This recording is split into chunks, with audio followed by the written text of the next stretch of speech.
கூட்டணி தொடர்பான அறிவிப்பை எப்ப எதிர்பார்க்கணும்? அண்ணாமலை தெரிவித்திருக்கிறாரு, தனித்து விடப்படவில்லை, எங்களோட தான் இருக்கீங்கன்ற மாதிரி அண்ணாமலை தெரிவித்திருக்கிறாரு. என்டிஏ கூட்டணியில தான் இருக்கீங்களா?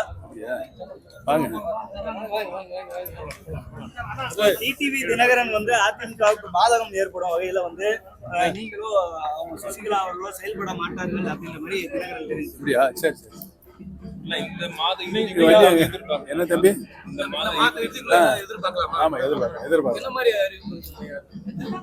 எதிர்பார்க்க சொல்லிட்டேன். அப்புறம் உங்க கேள்வியை நான் பதிலா சொல்லிட்டேன்.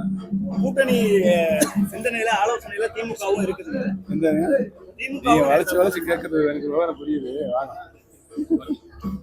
தெரிந்து கொள்ள கீழ்கண்ட கேபிள் மற்றும் டிடிஹெச் நெட்வொர்க்குகளில் எம் நாடு செய்தி தொலைக்காட்சியை காணுங்கள். பாதகம் செய்பவரை கண்டால் நாம் பயம் கொள்ளலாகாது பாப்பா. மோதி மிதித்து விடு பாப்பா, அவர் முகத்தில் உமிழ்ந்து விடு பாப்பா. அண்மை செய்திகளை உடனுக்குடன் தெரிந்து கொள்ள இணைந்திருங்கள் எம் நாடு தொலைக்காட்சியுடன்.